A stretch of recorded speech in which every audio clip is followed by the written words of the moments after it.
Hail, hail and welcome to the Huddle Online.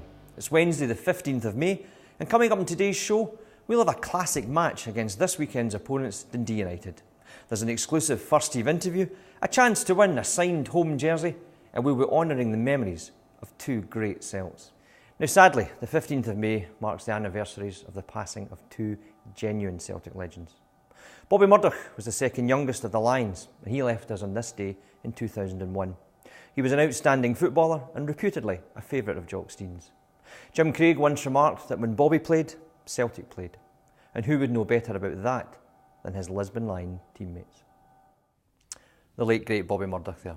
Now, amazingly, it's 5 years since Tommy Burns was lost to the Celtic family. He always described himself as a supporter who got lucky, and in a fantastic career, he played for, managed and then coached the club he loved. With Tommy, it was always family, faith and football. And we do well to remember his place in the Celtic story. Thanks as ever for logging on, and hail, hail. Hail, hail and welcome to the Huddle Online on Tuesday, the 21st of May. A historic date in recent club history, as it was on this day in 2003 that Celtic played in the UEFA Cup final against Porto. Can that really be 10 years ago? Well, one man who knows a thing or two about major finals is my special guest today, and he is the legendary Celtic goalkeeper, Pat Boner. Pat, welcome to the Huddle Online. Yeah, delighted to be here and talk about old memories. Hail, hail and welcome to the Huddle Online. Coming to you today from a very special place indeed. It's Tuesday the 6th of November, a significant date in Celtic history. It was on that date in 1887, 125 years ago, that the club was formed. And that all happened right here in St Mary's in the Carlton area of Glasgow. This was the place that Maris' brother Walfred decided to hold an inaugural meeting with the gentlemen who decided to form a club for the maintenance of dinner tables for the children and the unemployed. Since that time, that club has had a global reach, an absorbing history and a fantastic support base. Coming up in today's show, we'll be paying tribute to brother Walfred. But before all that, let's take a look back at what this club is actually all about.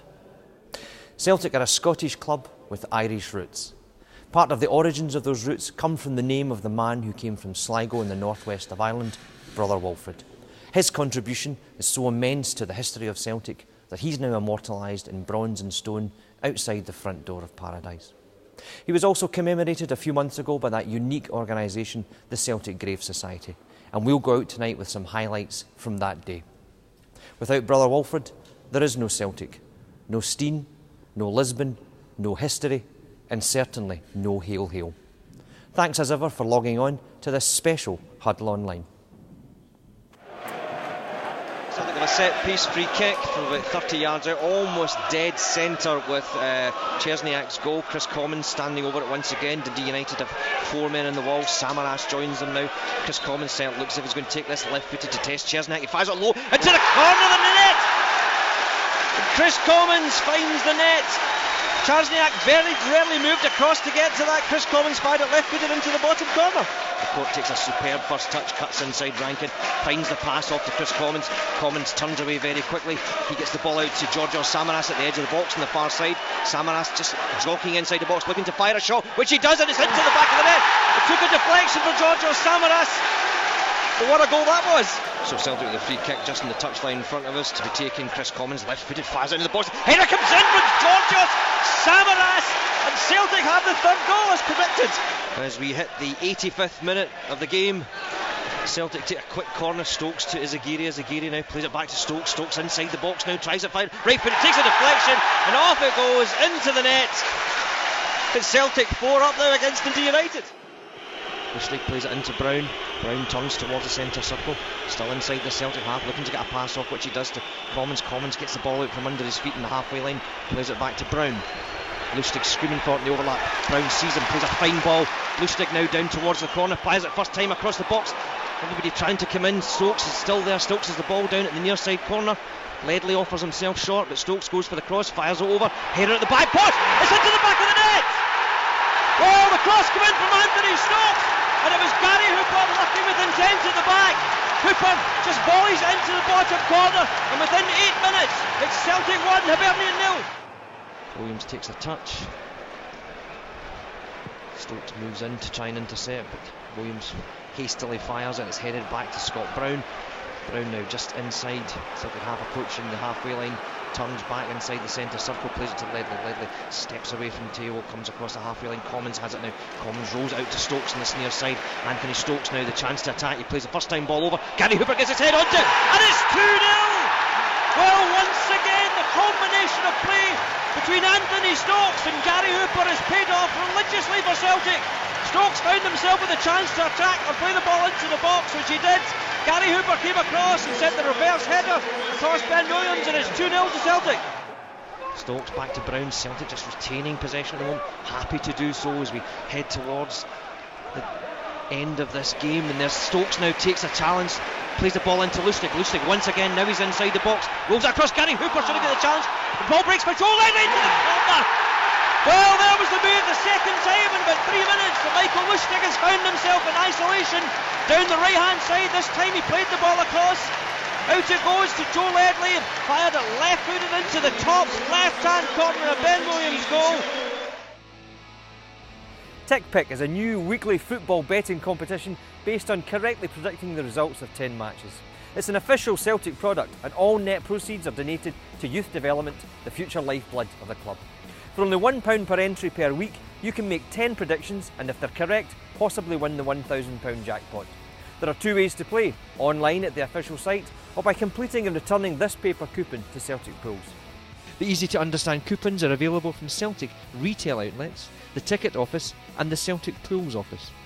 Simply post them back to Celtic Pools with the payment enclosed, or post them and call us on 0141 551 9922 to make a debit or credit card payment. To play TickPick online, go to www.celticfc.net/pools. If you don't have a login to the club site, then it only takes minutes to register.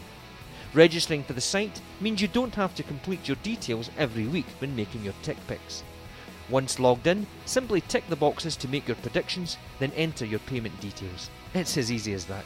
Playing online, you will also have the chance to compete in the TickPick League Championship table. For every correct prediction you make each week, you receive a point, and the leader of the league table on a monthly basis wins the Celtic monthly prize. Click on the Points Make Prizes link on the TickPick webpage for further information. Go on, test your football skills against your fellow supporters. TickPick is the first venture of its kind in British football.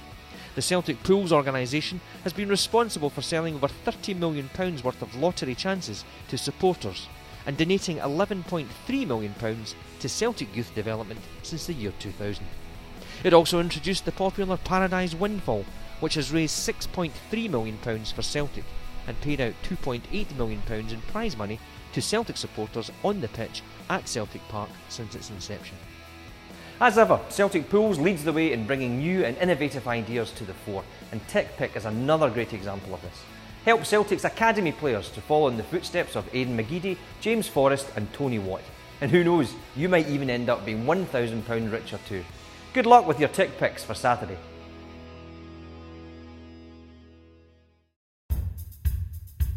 Do you remember your first Celtic game? I do. I was on my dad's shoulders, walking up London Road with my granddad. So many Celtic jerseys, so many songs. And then I saw the stadium. My wee heart skipped a beat. I couldn't believe it. The noise, the colour, the atmosphere.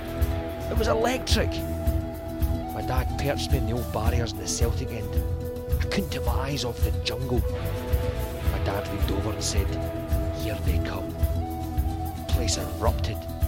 Then I saw them, those famous hoops coming down the tunnel. Even now the hairs on the back of my neck are standing up. We won, of course, but that didn't matter. I knew I'd just become part of something special, something that would be with me for the rest of my life. That year I got a season ticket for my birthday, and I've had one ever since.